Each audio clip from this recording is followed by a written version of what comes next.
Thank you, Joe. Thank you, Justin, for accepting the invitation for this interview. And I want to thank, of course, Steve Lalla, Saheli, Chowdhury, and Gabriel Martínez Aldívar, which are part of the Orinoco Tribune team for organizing the whole event. My name is Jesús Rodríguez. I'm the editor of Orinoco Tribune, and I want to thank all the attendees and people that watch this video for paying attention to the interview, because I believe that it's going to be a nice interview, and it's centered on a very good book that Joe and Justin wrote about Venezuela. So in that sense, I wanted to say a few things about my impressions on the book. I love, guys, the way you connect NGOs and free press as partners in crime.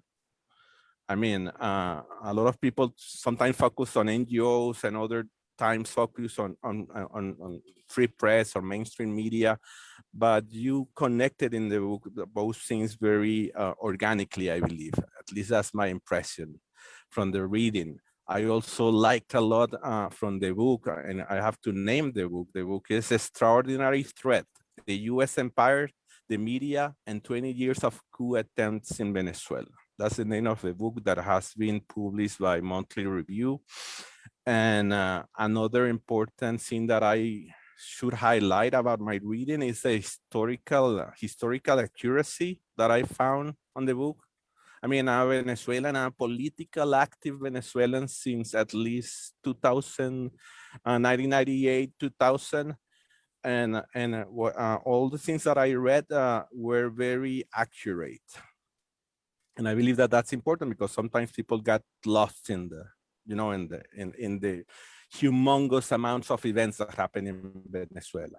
Another thing that I liked about the book is the constructive criticism that you present in the book. I mean, I'm a Chavista. I consider myself a hardcore Chavista, but I believe that Chavez and Maduro leniency towards the people from the right that have been committing coup d'etat or trying to commit coup d'etat all the time is admirable, between quotations.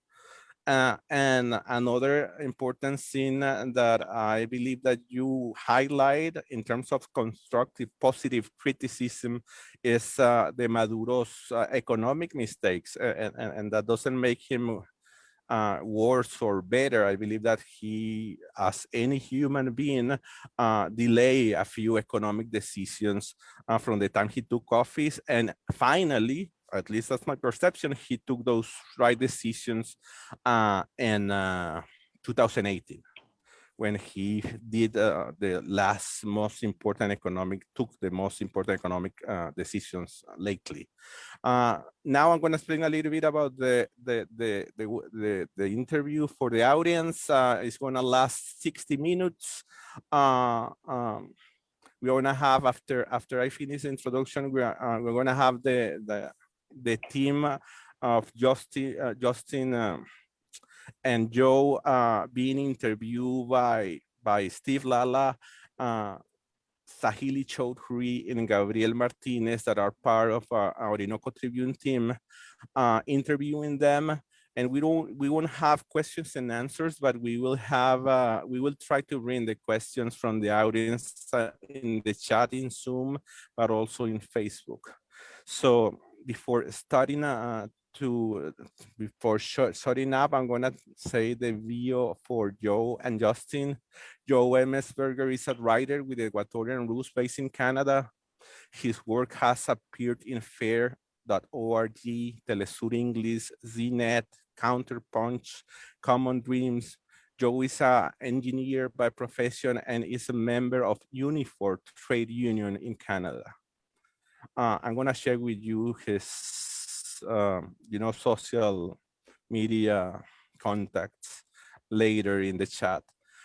Justin Podur is is a Toronto-based writer and the author of America's Wars on Democracy in Rwanda and the Democratic Republic of Congo.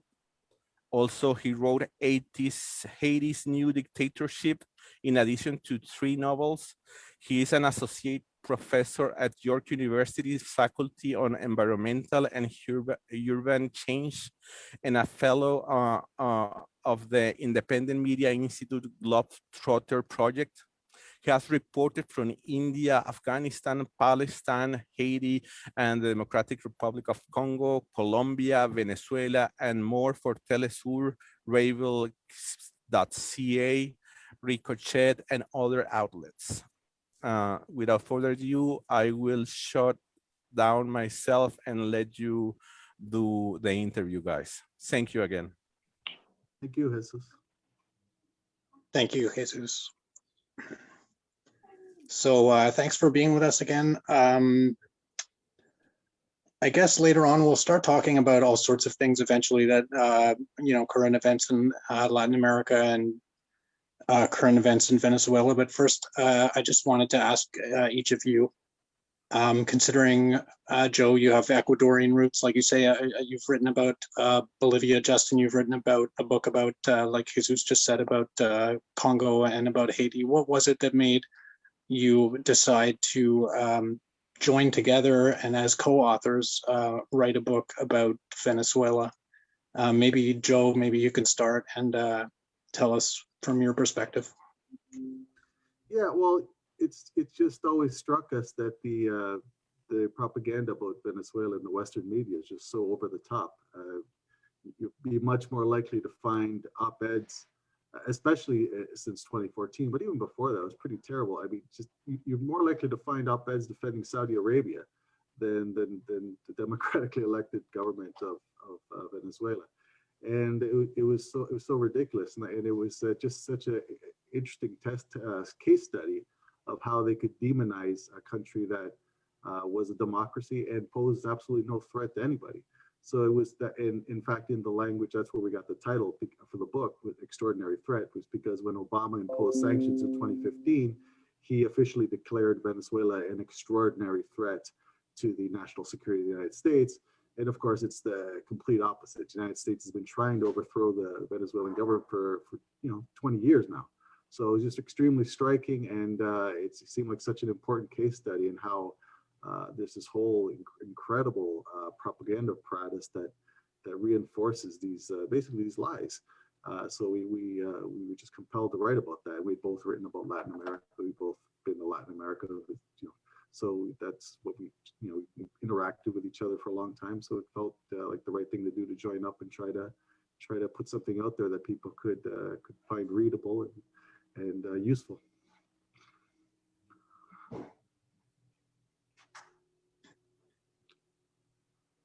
Yeah, I mean, all of that, for me, it was like, I think we both kind of wanted to write about the media, like almost like a manufacturing consent kind of book for the 2020s. And it was sort of like Venezuela's like the case study that just goes out of control. I mean, you could do that with other cases too. Almost there's several appalling cases that could furnish multi-volume cases now. But we yeah, I think it was sort of like we started working on Venezuela, and then we were sort of like, this is we've got to stop. And get this out, because it's almost all of the dynamics that you can talk about with imperialism and intervention and the role of the media are in here. So I think that was how we ended up doing it this way. Great. Well, hi Joe, hi Justin. I have the next question. I don't know if you want to say anything else about the previous one. My question has to do with something that you mentioned that is central to the economic problems of Venezuela. I mean, the economic problems prior to the sanctions, prior to the unilateral coercive measures. And this has to do with the adoption of the fixed exchange rate system compared to what is usually used in most countries around the world as a floating exchange rate system. I mean, I'm talking about currency. So I wanted to ask you if you could just develop a little bit about this, because both systems have their merits and their demerits, but throughout Extraordinary Threat, you in many instances of the book, especially when describing the oil strike in 2002, and then again when talking about the fifth coup in 2015, 2016, you mention that it might be better for Venezuela to have adopted a floating exchange rate system. So could you please develop a little bit about this? And also, would it be possible that instead of an all-out free-floating system, would a managed exchange rate system work more, where there is still the possibility of a central bank intervening when the floating gets like too extreme? So could you please elaborate a little bit about this? Thank you. Can I start, Joe? Well, let me just make some general notes about imperialism and how it works in terms of the US dollar and the way that they can use the US dollar as a weapon. So, you know, I would, first of all, it's going to be really hard to do that here, but like I want to refer people to the work of Michael Hudson. He's one of the best people who writes about this. And then I've been reading a lot of Utsa and Prabhat Patnaik, and also Zach Cope. Zach Cope has The Wealth of Some Nations. And these are really good, like they take you through the mechanisms of how unequal exchange, imperial tribute, they call it. So just one element of this is that the US dollar is special, right? The US dollar in the world economy has special powers that no other economy has. And one of these powers is, you know, that transactions go through the US dollar. So meaning like Venezuela Venezuela can't trade with anybody, but like Colombia and India, if they do trade, they don't, you know, Colombia doesn't buy stuff in pesos or rupees. Their trade is mediated by the dollar. So they'll buy, Colombia will buy things in dollars, India will buy things from Colombia in dollars. So the fact that the US currency plays that special role as the exchange currency of the world means that there's a way that all the dollars in the world that everybody uses kind of go out from the US and ultimately can kind of come back to the US for their use. So the US can basically add money into the world the way that a sovereign country, in theory, through their central bank could, in theory, do. But of course, the only country that can really do that in this world now is the US. Now, there are other countries like all of Europe, which is constrained through this Eurozone. They have even less freedom than a country like Canada, or, you know, a country that has a central bank, because, you know, the whole thing that happened with Greece and the Grexit and what happened with Britain and Brexit, all of these things happened because they didn't want to be under that one central bank. So now, the Venezuela has a problem, right? Venezuela sells oil, gets dollars, and then uses those dollars to buy everything that Venezuela needs on the world market.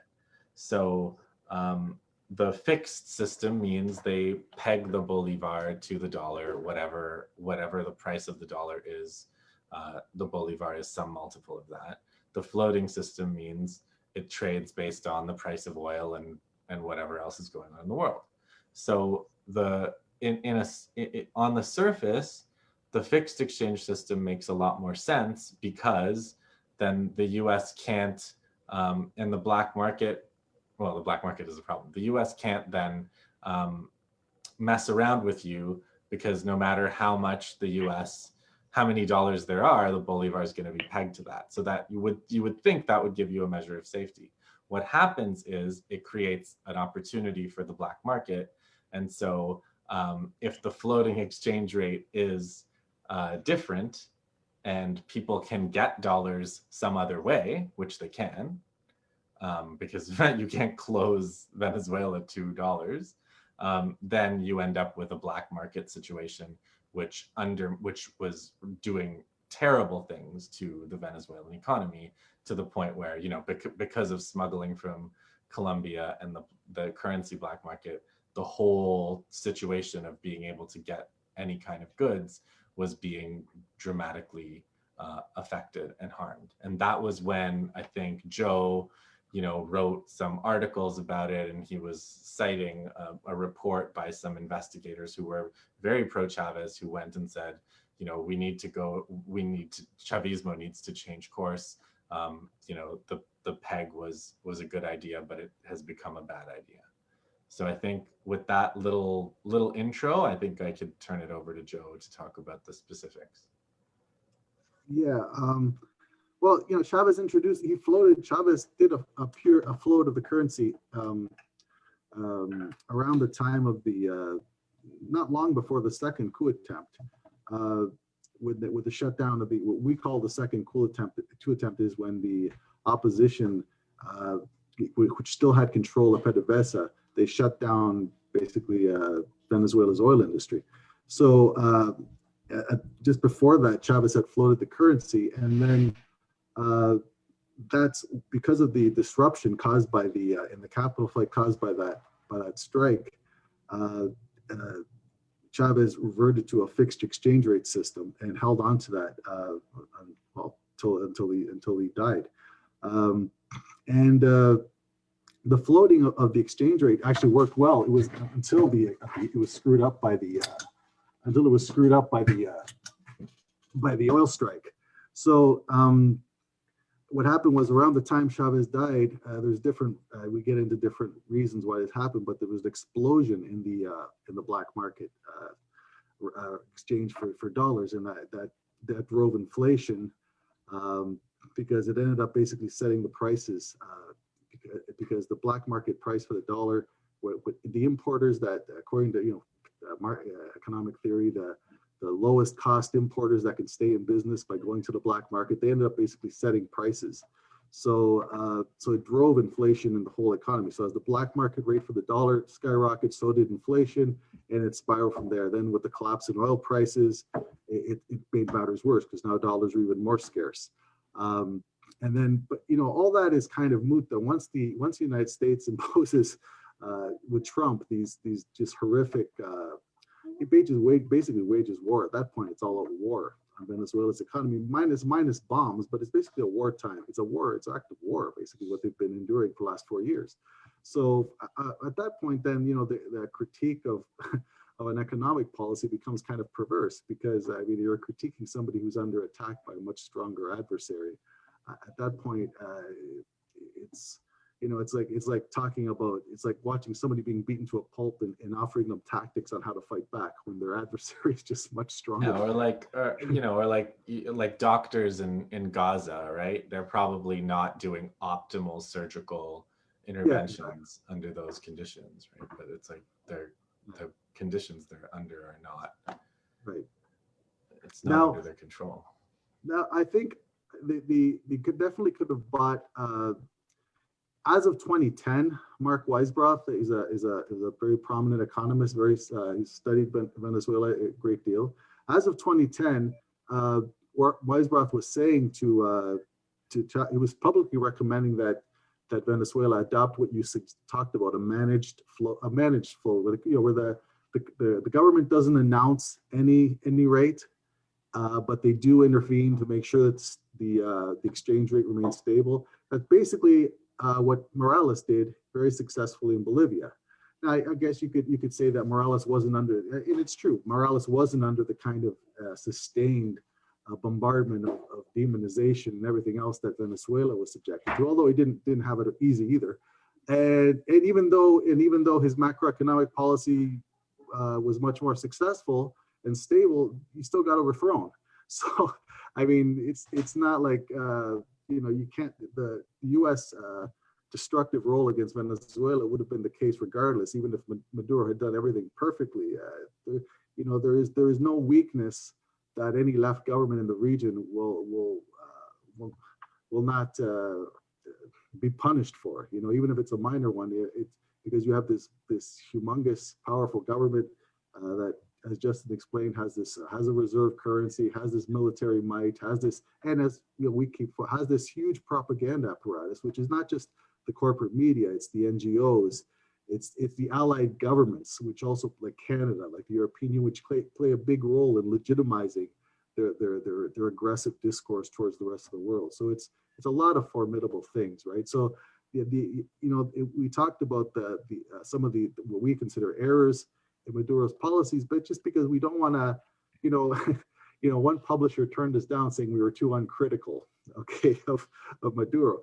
It's because to push back against propaganda, you have to be willing to acknowledge some mistakes, some shortcomings, so just to be realistic, because otherwise people will see that, hey, wait a second, you're just portraying this government as perfect. Yeah, no government and is perfect. you said it at the time too, right, Joe? Like you were trying to talk about it on Telesur too. So. Right. Yeah. So that's basically. So we do see that as a significant error. I think it was and UNASUR put together an economic team in 2016, which we mentioned in the book, that recommended these reforms to the exchange rate system. So we do think it was a significant error. But I mean, again, it's with the United States, with the impunity it has to destroy countries. I mean, that is the big problem, in my opinion. That's where we need to focus, is on scaling back the impunity of the United States and its allies to harm other countries. Okay, thank you for the long answer, actually. And my question will be related, but not exactly this, that you mentioned in the book that there is was and still is a difficult relation between Chavismo and the elite professional class of Venezuela. And it's like this elite professional class, or like everywhere else, came from the upper and upper middle classes of the society. So of course they would do not have good relations with Bolivarian revolution. It's understandable. But you said that the government tried to counter this thing with extending education and even making university education available for poorer sections of the society to make let's say a Chavista professional class. So you described this situation towards the end of 2010, like from 2006 around. Now we are 10 years later now. So how has this struggle within the professional class evolved over the last 10 years, since when you do not describe in the book?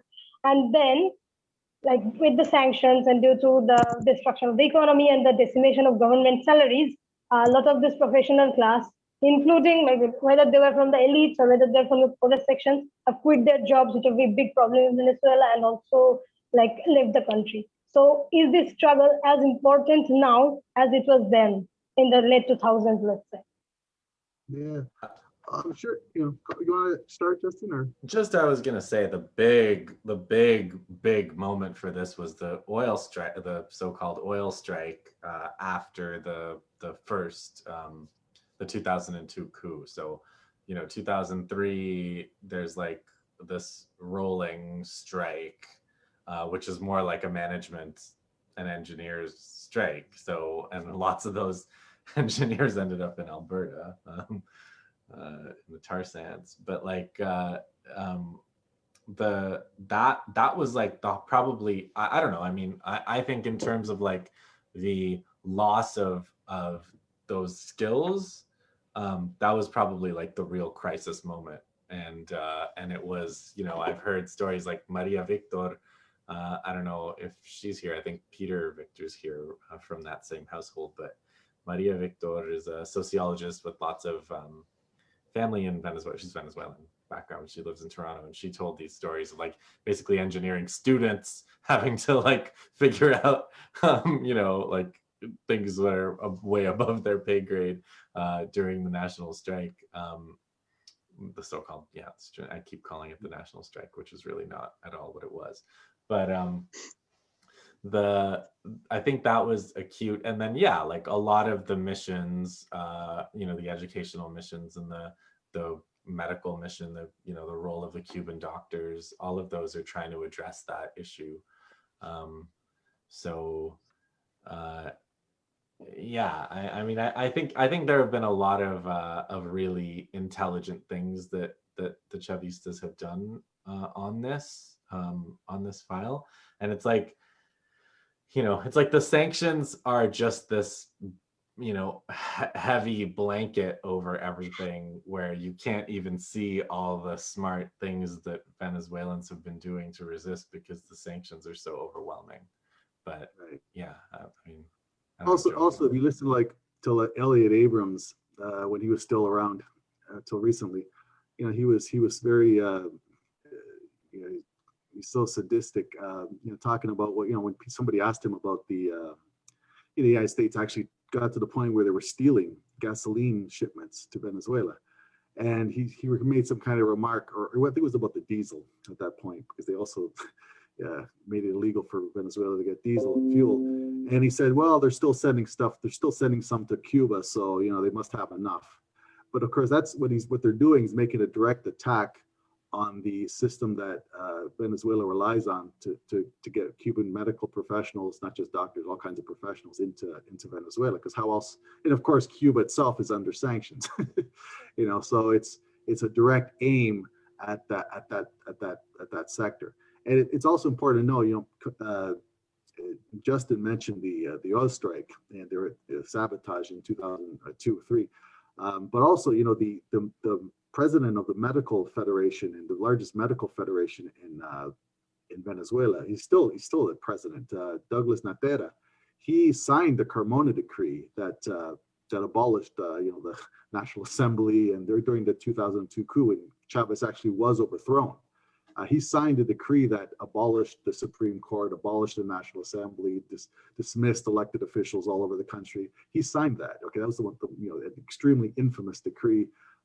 He signed it, and the doctors actually were on strike as of 2001. There was strikes, there were court cases trying to prevent the Cuban doctors from coming in. So the whole medical establishment in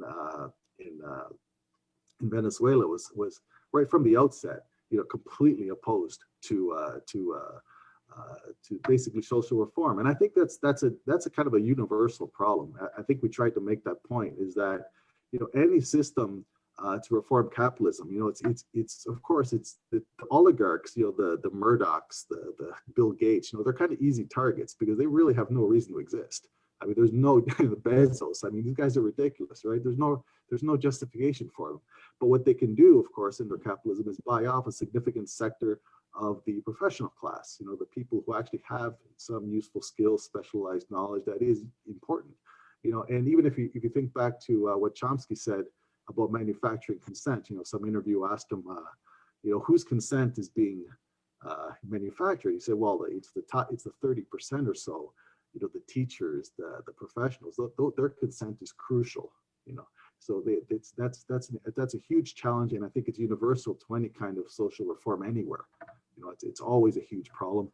Cuba managed to overcome it, but they had decades of work with the Soviet Union. They had that time that allowed them to develop obviously a very impressive professional class that could sustain their economy, their society in the face of U.S. aggression. So it's a huge problem, and of course sanctions will only exacerbate it, like Justin said. In like 2006, I visited the UBR, the Bolivarian University of Venezuela, which was in some of the old buildings of the of PDVSA when they went on strike. So some of the buildings turned out were not necessary because they were just full of managers, and the managers, didn't really want to be there anymore. So they used the buildings for to expand the university. And I talked to the rector, and the rector said, she said something like, if we had everybody have a university education, then we would be able to do things that are even inconceivable now. So she was sort of like, it was like the idea that And she also made this distinction where she was like, there's lots of work. So you have to think about, it's not just jobs, it's also work, and there's lots of work to do. So if we got everybody in education, we could reorganize the whole system of jobs and work and knowledge, everything. So it's definitely some revolutionary thinking about it going on in Venezuela. Thank you. Right, and speaking of revolutionary thinking, something that you kind of mentioned, which I think is important in the book too, has to do with thinking about long-term solutions, maybe bringing it back a little bit to economic categories without going completely into it. But one of the things, I mean, that was kind of highlighted before the sanctions, before this whole mechanism of coercion, was the need for long-term solutions to economic problems. And one of those solutions that you mentioned in the book is thinking about a diversification of the economy to help export performance. Now, this is something which is not just solely centered on Venezuela. This is something which one could say is a problem for most global South nations. The thing now, for example, with Venezuela, considering the sanctions, is that Venezuela has now had to recur to more than a diversification towards a non-dependency. We can see this now with fuel, with Venezuela's becoming less independent when it comes to fuel, diesel, petrol, and also in regards to agribusiness. Could you elaborate a little bit about whether, I mean, no economy can be self-isolated. This is not possible. There cannot be such a thing as a self-isolated economy. But could you please elaborate a little bit about maybe what do you think would be these long-term solutions in the sense of diversification, but also non-dependency in economics? Well, a huge part of that is regional integration, right? I mean, that's crucial. I think Rafael Correa has put it, it's just a matter of survival. If we're individually isolated small countries, we're at a massive disadvantage. But if we can integrate, and trade among ourselves, coordinate among ourselves, now we have a chance. Now we can, now we have a chance to confront these much bigger powers. So that's a huge part of the solution, and that's what they pushed for. And of course, what you see the right wing doing, of course, whenever they get in powers, is trying to explode that, literally. The Moreno's government, I mean, just went out of its way to just, because he was strategically located as the capital of UNASUR. So as soon as he betrayed his electoral mandate and went completely to the right, well, he just dismantled all of that. So UNASUR is like an empty shell now, because the right-wing governments, all they want is bilateral relations with the United States. They want the dependency. It works for them. Galeano wrote about it. It's for 500 years, it's worked for them. But what the people need is integration, because that's their potential strength. They're countries with similar languages, similar history, similar cultures, and a lot of obvious differences between them, but so much in common. It's ridiculous. I mean, much more in common than Europe, right? That would be a huge part of it right there. And one point we also mentioned in the book is that if you consider a country like South Korea, which made impressive strides in diversification, but I mean, you're talking about, first of all, a dictatorship, I mean, outright dictatorship for decades, a very corrupt one and very brutal one, in fact, and that had the support of the strongest powers. And even with that, took decades, with all those advantages, took decades. So it's not something that's going to be overcome quickly, but I think those are the key things, in my opinion. Well, yeah, and I think this is a good opportunity to talk about Chavez's strategy, right? Like Chavez had a whole strategy including reducing the dependence on oil and valuing local food more. I remember reading Richard Gott's book, In the Shadow of the Liberator, where there's a quote, I don't know if it was from Chavez himself, but it was from someone who was like, we need to eat arepas and not burgers. We need to eat beans and not, French fries. Like, we need to get back to that, those ideas of like, we're from a place with great food, you know. We don't need to, like, you know, like Galeano says, like ser como ellos, right? We don't have to, you know, like be colonized in our minds and in our food. And so that was always part of Chavez. Regional integration, like Joe said, ALBA, that was always part of Chavismo, right? That whole strategy, the media strategy, Telesur, that was always part of Chavismo. And then, you know, he didn't live to see it, but like there's an interesting thing happening where as the US sanctions more and more countries and, you know, tries to tell them, you know, nobody trade with Iran, nobody trade with China, nobody trade with Cuba, nobody trade with Venezuela.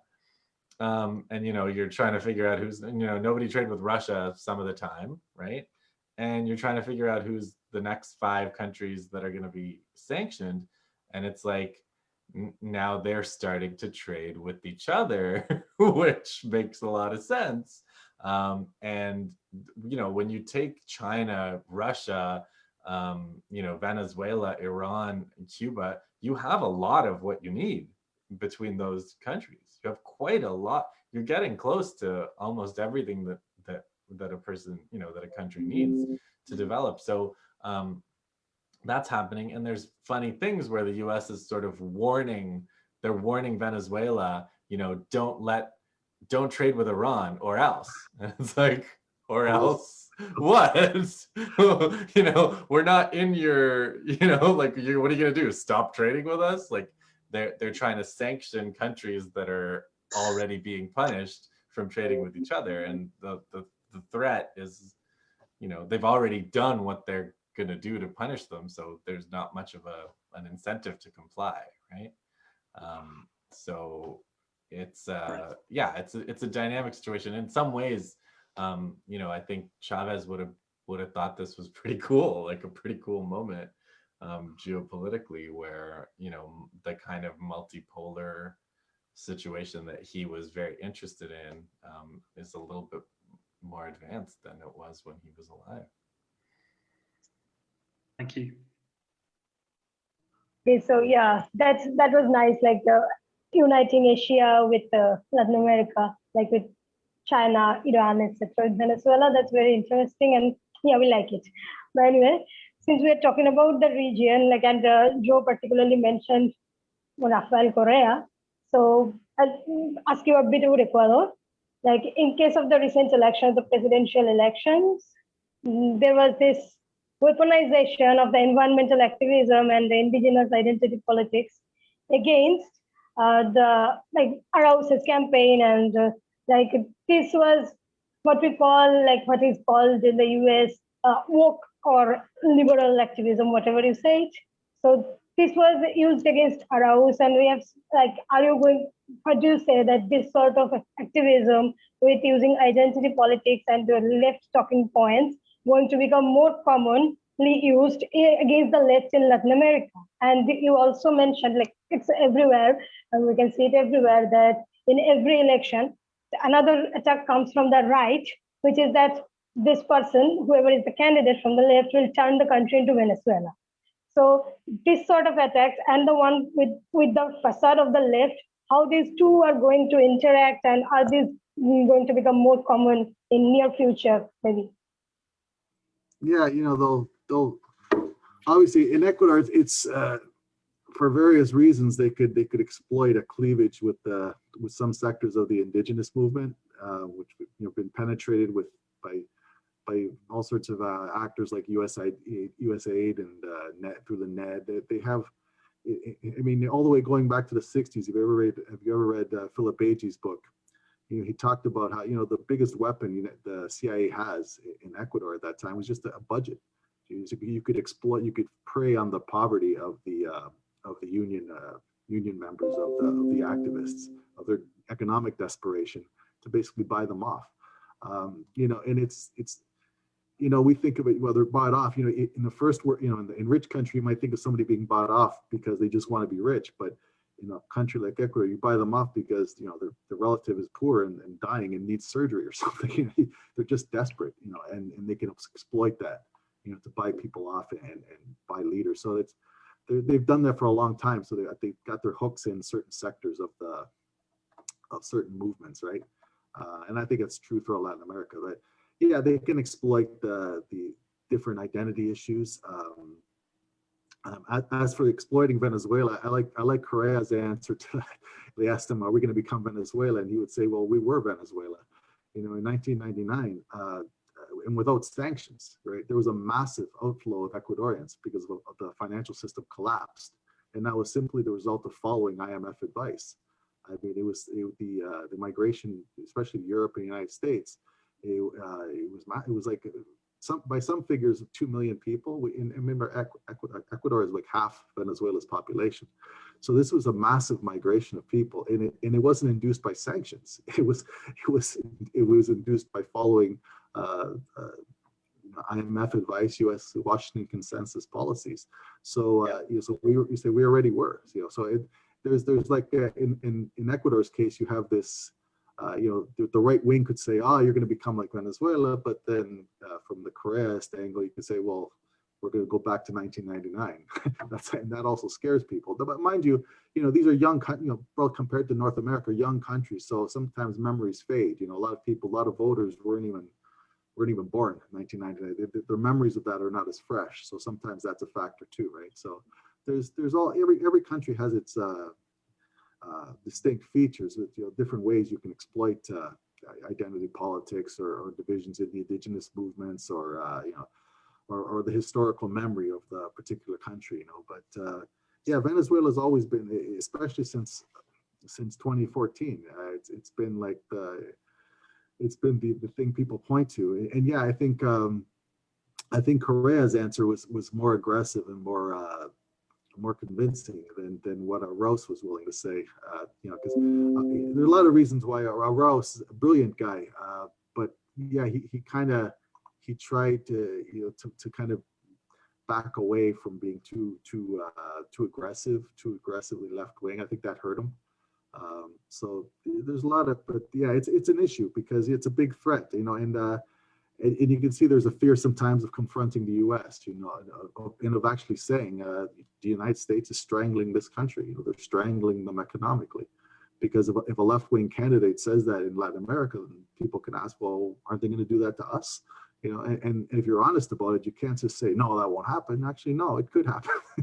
You know, so you know, and you see like Bolivia, for example, arresting Áñez, a dictator, and right away the United States is objecting, and even though, you know, like a Washington Post editorial immediately thundered that the United States has got to take action against this. So you're ready to see there's already an insinuation that, you know, they could actually sanction the country for holding the dictator accountable. So it's a big threat. In terms of like the left wing, pseudo left wing method of attacking left electoral candidates, that I view that as, like, there's insight in our book about that, because I view that as very related to the human rights kind of politics of the Human Rights Watch or Amnesty International or like the State Department. And again, to give you another reference, is a book called Ideal Illusions. I think the author's last name is Peck. And the book talks about how the US really was racking their brains to think of a positive kind of ideology to counterpose to the values of communism, like equality and genuine anti-racism. And they came up with, you know, human rights and democracy. And so they're going around the world accusing people of being dictators and you know, human rights. So it's like that framework of, you know, individual human rights, which you seek through asking the United States to come and protect you from your own local dictatorship. Like that extends to environmental, you know, it just can generalize to any issue, right? It's like, well, okay, we need the US to come and protect the jungle, then we need the British to come and buy the rainforest of Guyana or whatever. Like they do this now. So that's kind of how I understand the deployment of kind of NGOized progressive I don't know, discourse against left candidates. And then on the right, I mean, on the right, you have to point out, like in Venezuela in 2004, I was observing one of the referenda. They had a recall referendum for Chavez, and I was writing about it, and there were anti-Chavez people who were like, Chavez is turning this country into Cuba. So for them, it was Venezuela's being turned into Cuba. I'm sure if you go to Cuba, they're turning into the Soviet Union. The Soviet Union, I think, back then was turning it into revolutionary France, where they were beheading everybody. And so, it's that conservative nightmare is always the previous revolution. I wanted to ask, it's totally on the exact same topic, but obviously it looks like Castillo just won the election in Peru, possibly. Well, I mean, it appears that he won. Whether he'll take office is still to be seen. First of all, in the campaign, I don't know, we noticed he sort of distanced himself from Maduro. He sort of told him at one point to keep to his own business and figure out his own problems, even though Maduro, I don't believe, had made any comment or anything that had anything to do with Castillo. And he had been accused, Castillo, earlier, of course, like anyone would, of being, an ally of Cuba and Venezuela long before the campaign, a couple of years earlier, that he was going to, I think that he was working with Cuban or teachers or Venezuelan aides. How do you think that dynamic played out in the election in Peru and maybe contributed to him actually being able to win? And more importantly, maybe with the promises he made with the Lima Group and Alba also, I think in the first 100 days, he said he was going to leave the Lima Group. What do you think his presidency, if it ends up happening, what is it going to mean? I guess Alba was another question. I'm not sure that I read specifically that he said he would rejoin Alba, but what do you think of the potential for strengthening Alba and maybe Peru joining? For me, this is all contingent on a campaign to make sure they get the results of their election respected. So I think that also, that the strength of whatever regional and local support that they have will determine what Castillo is able to do, I think, too. So I don't know much about Castillo. I don't know much about Peruvian electoral politics at all. It's the patterns are really stark. So it's pretty. I can pretty much see each thing unfolding, like Fujimori, contesting the results, and then like we kind of know what's going to happen in the next 6 phases or whatever. But if they can successfully fight them out, like Honduras, I think was like for when I'm watching what's going on in Peru right now, is reminding me a lot of like the post-coup process in Honduras after 2009, and like the way things have been rolling out there. So that's like Honduras and Haiti, of course, are like examples of when the US manages to overthrow a country, as opposed to Venezuela or Cuba, which are still standing after all these blows. So I don't know. I mean, I'd love to participate in any activity that facilitates the respect for the electoral outcome, and I'm here to support that. I have no idea what's going to happen if Castillo is allowed to take office, or what he's going to be able to do.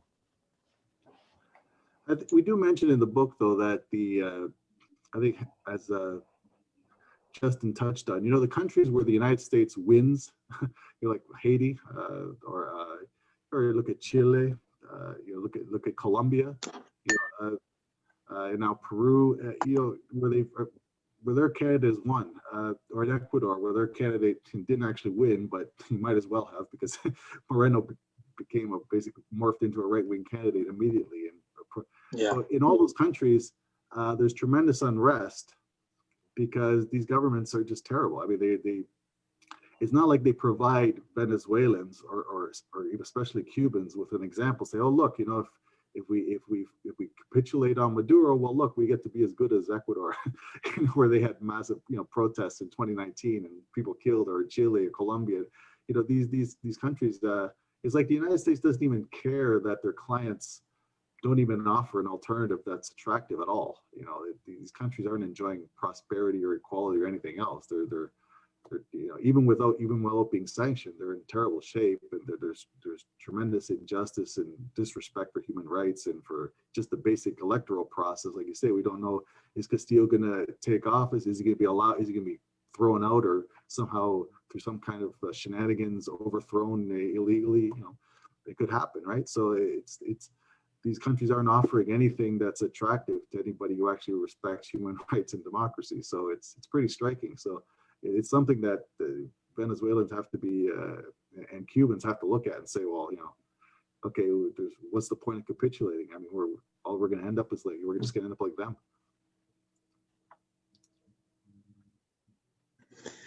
Yeah. Shahali, maybe you wanted to ask the next question that sort of relates to that also. Yes. So like we come back to, like, I'm trying to come back to the book. I know that reading your book, what most struck me was the fact that the greatest success of the empire has been this creation of the narrative that Venezuela is a dictatorship, that there is no democracy in Venezuela, and that the US needs to go there and bring democracy or something like that, which they have done in other parts of the world. But anyway, so the thing is that they have been able to create this media narrative against Venezuela. It's like very pervasive, as you have described in your book, and like all sorts of media, mainstream, especially you talked about the mainstream, and especially you like focused or emphasized on the so-called liberal, or even that presents as left, that sort of media. So my question is, someone was also saying in the comments that recently in English language, there has been a lot of good news, like alternative news from Venezuela, inside Venezuela, etc. So my question would be that has this alternative media or the narrative that is coming out of Venezuela and going to especially US and UK, or maybe Canada also, like the English speaking world, so has this alternative narrative been able to counter the mainstream narrative in some way? And this is also related to Cuba, because like we have seen a lot of solidarity activity in the US and Europe for Cuba recently. Like I have not seen this sort of like this extent of solidarity for Venezuela. So what can alternative media do to like counter the demonization of Venezuela as they have been able to in case of Cuba? Yeah, I think Venezuela now, a lot of people have done great work. In our book, we relied heavily on Venezuela analysis. I mean, their website's a phenomenal historical document. Basically, it's a huge body of work that covers so many years that can allow you to untangle so many details, right? So that's been huge, and it's in English, and it's extremely well done. So that's been huge. You know, but these groups have to, all alternative media, they have to really punch above their weight, you know, because as always, the groups that have the most money, the media outlets, and it's like I said, we always stress this, you know, it seems the propaganda demonizing Venezuela comes from various different directions. You know, it comes from Bernie Sanders, it comes from guys like Ro Khanna, it comes from Human Rights Watch, from Amnesty, from Canada. You know, Canada, that's important because, you know, Canada's government is what I think we cite a poll in the footnotes, is actually very credible to US citizens. You know, so when a government like Canada says something, goes along with US, so even if Trump is disbelieved by a huge segment of the population, but you got all these other guys reinforcing it, then it seems like he's true, it's right. In this case, Trump is correct. You know, Venezuela is a dictatorship. So it gets reinforced from so many angles. It's so impressive. So the alternative media really has to punch above their weight. You know, they have to, it's a David versus Goliath kind of situation. You know, it's not easy. I think you know, I hate to say it, but I think sometimes our problem in the West is we go off in so many different directions. I don't know of any easy solution. You know, there's some people who go all in with whichever, like the Democrats in the United States, reformist parties that are very inadequate, very cowardly. And a lot of good people are behind the scenes trying to make them better. And I'm rather skeptical about that approach. But then starting a new party is also extremely difficult, you know. So Tell them reforming, about the vouchers, Joe. Tell them about the vouchers. And, yeah, Always gotta tell them about the vouchers. yeah. So I think we need something. We need government funded media that isn't. That's why Justin's making fun of me about the vouchers, because the idea is that we have to get government money into every citizen's hands so they can fund whatever media they want, so that they can break the stranglehold of rich donors and rich advertisers dominating the funding. I think something like that needs to be enacted. You know, it's like public education or public health care. It's a basic reform we have to get if we're gonna make headway with media, because otherwise it's gonna be a real struggle, you know. And there's no easy answer that I see. We need 2, 3, many Orinoco Tribunes. That's what we need. I was paraphrasing Che Guevara right there. But seriously, no, that's the only way, right? Is like, and again, that's Chavez. That's within Chavismo. Most of these strategic questions were already part of Chavez's strategy. Like Chavez had the most developed strategy. I mean, obviously Castro, but like since Castro, I would say Chavez had the most developed strategy for trying to restore the sovereignty of Latin America. And it worked for a lot of years, and it was very successful. It's like, you know, and I don't think it was a wrong strategy. I just think, you know, it's it's had its ups and downs, but I don't think we're in an entirely down moment right now. So Right. Well, just as a concluding question, and going back to the book again, also as Saheli was saying, did with the last question. I think one of the driving concepts of extraordinary threat is the coup attempt. Is you are able to record and historize the coup attempts that socialist Venezuela has had to endure for the past 20 years. I mean, you record six coup attempts. Recently here in Mexico, there was a magazine article from Contralinea, it's a local magazine here, where a local reporter, Sosimo Camacho, made an article called Latin America, Permanent State of Coup. And he loosely posits the thesis that whenever a country in Latin America veers away from the interests of the US imperial interests, it goes into a position of being in a permanent state of coup.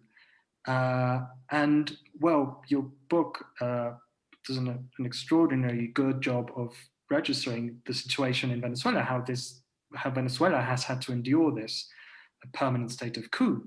I mean, all the way from 2002 up to now, with what you consider as this very long coup period of Guaido's intents to oust Maduro.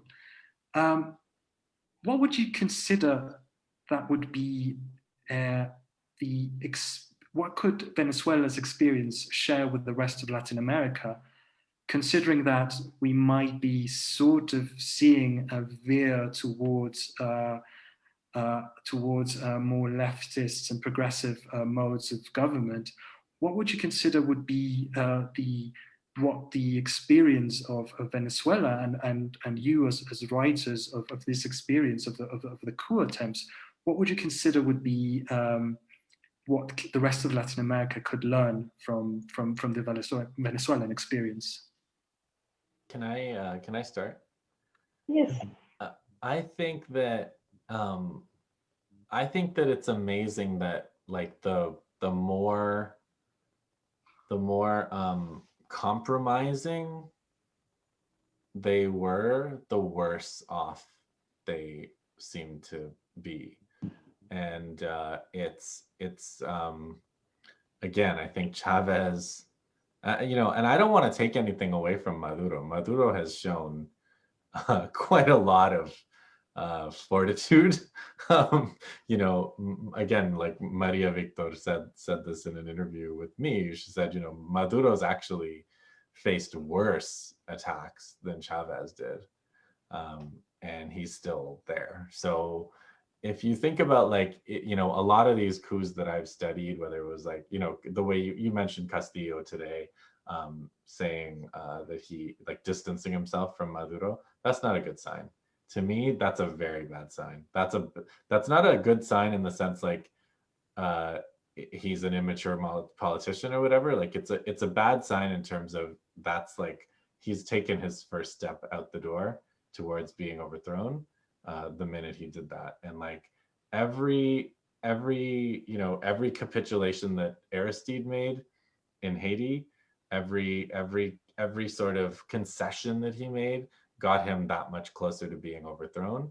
And Chavez, Maduro, they had a lot of respect for the Constitution, and they like did within that, like that was the red line for them, and like that was it. Like they fought tooth and nail for the Constitution and to stay in power and to do to enact their program. And that's like, to me, that is the lesson. The lesson is, the other side is not looking to sit down in a room and come up with a power sharing arrangement. The other side is looking to kill you, massacre you, get as many of you in jail as possible, and impose, and destroy everything that you've accomplished. So I think that that's the difference between, again, Castro, Chavez, and a lot of the leaders. I mean, there's local circumstances. Again, I don't want to blame anybody for getting overthrown. That's not what I'm saying here. But I am saying, like, if you look at what they did right, it has a lot to do with not underestimating the depravity of the opposition.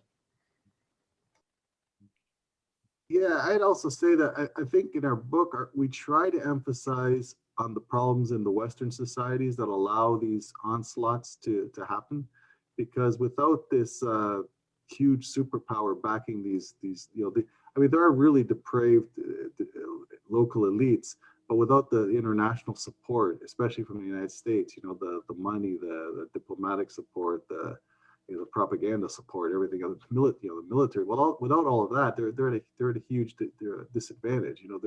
And if it weren't for those factors, I think, Justin says they're not willing to sit down and work things out. Well, I think they would be if they didn't have this superpower sitting there, giving them a flashing green lights. They go ahead, do what you want.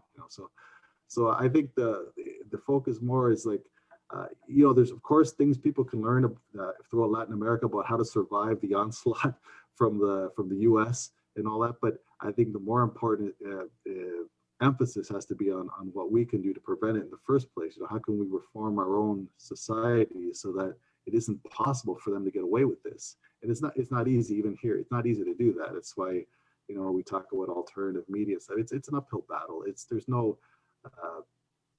no easy way.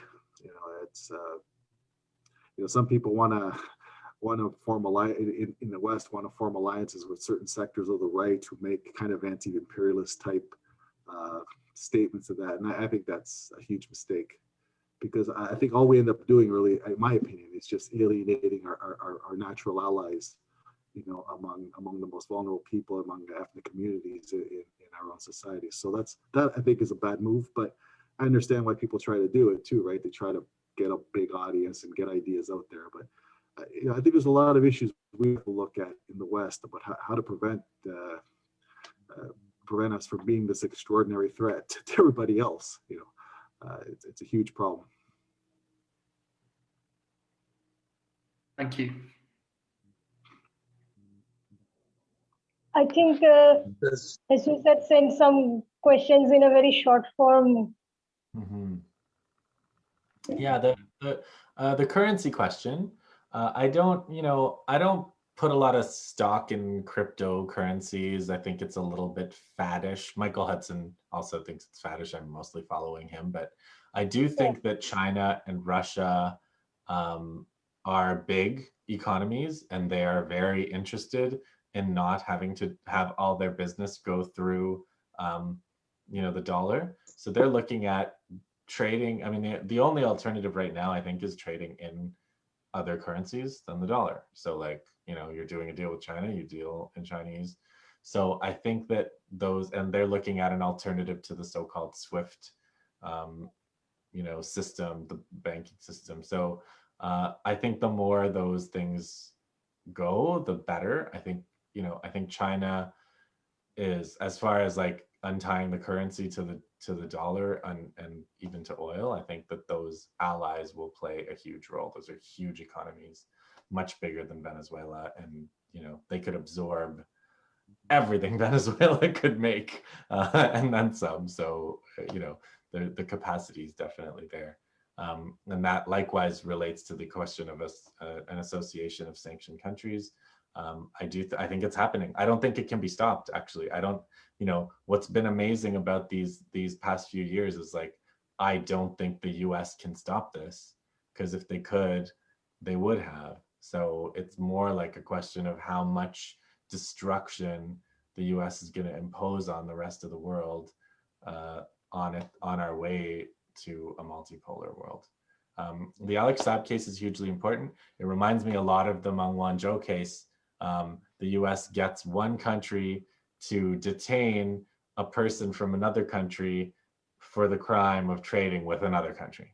So it's like one of their methods of diplomacy now. It's using legal systems and their influence with these small, helpless countries like Canada, in the case of Meng Wanzhou, and Capo Verde in the case of Alex Saab. So yeah, I mean, again, like, let's campaign, to free Alex Saab and get him back to Venezuela, and trying to do normal business the way he was doing.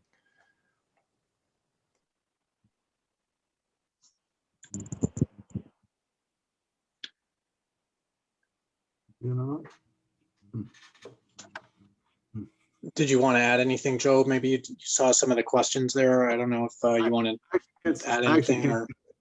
The way I'm set up here, I can't actually see the questions. So Okay, Yeah, me neither. that's okay. I heard Justin's answer. That's good. That's fine. No, I think other people had asked something, but anyway. I wanted to thank both of you for the book. I thought it was really the book that's needed, very topical. Thank you very much. And an important book. Thanks very much, guys. Thanks for doing this. No, thanks to you for accepting the invitation. And anyway, all of us really enjoyed the book, like as much as it can be enjoyed, with all the depressing stuff that was said there. But there are also many positives. Yes, there are also many positives.